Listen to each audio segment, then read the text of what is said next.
신문 읽어준 남자입니다. 징계위의 결론이 나지 않았습니다. 15일에 다시 열리기로 됐습니다. 정직이냐 해임이냐를 전망하는 보도들이 많습니다.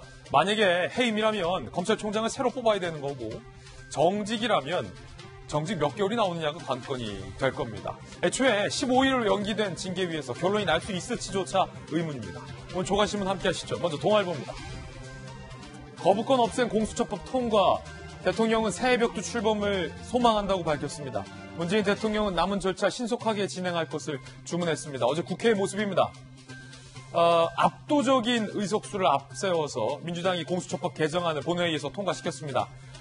반대표는 야당 플러스 알파에 그쳤습니다. 결국 본회의에서 통과됐는데 이 중에서도 여당의 민주당의 조응천 의원이 찬성도 안 하고 반대도 안 하고 기권도 안 하고 사실상의 이 개정안법에 대해서 투표 행위 자체를 안 했습니다.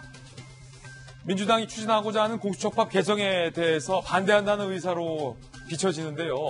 강성 지지자들이 조응천 의원을 향해서 비난을 하고 있는 상황입니다. 잠시 후에 이야기 나눠보겠습니다. 다음 신문입니다. 이번엔 한국일보입니다.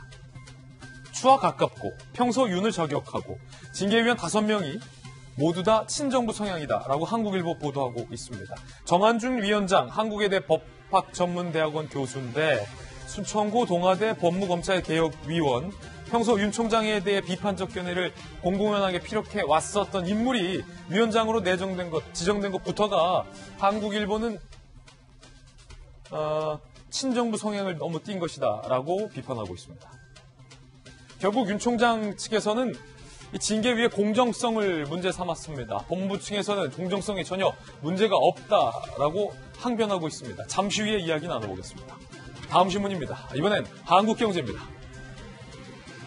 코로나19 연일 700명에 가까운 환자 수가 발표되고 있는데 수도권의 환자 506명이 병실이 없어서 자택에서 대기 중인 것으로 확인됐습니다. 의료 붕괴의 우려가 커지고 있습니다. 서울시에서는 정부에서는 부랴부랴 컨테이너 병실을 공급하고 있는 상황입니다. 다음 신문입니다. 이번엔 중앙일보입니다. 신혼, 참 요즘 신혼들 살기 힘들다고 합니다. 1.1억 평균 빚에 쪼들린 신혼, 57%가 집 없고 43% 애를 안 낳는다. 결국은 집 문제. 집이 없는 신혼부부일수록 아이를 안 낳는 경향이 있다라고도 해석할 수 있는 겁니다. 그리고 점점 신혼부부가 집은 늘었는데 집 사기는 어려워지고 있다라는 의미이기도 합니다. 통계청이 발표한 2019년 신혼부부 결과 내용이었습니다. 다음 신문입니다. 이번엔 경향신문입니다. 의견 입력은 결재, 남북 회의록 삭제, 무죄 원심 파기, 대법이 대통령이 열람 후 보완 지시, 보존해야 할 기록물이 맞다라고 판단을 했습니다. 대통령 기록물법 위반 혐의가 성립된다는 겁니다. 이로써 백종청, 조명균 두 사람은 다시 재판받게 됐습니다.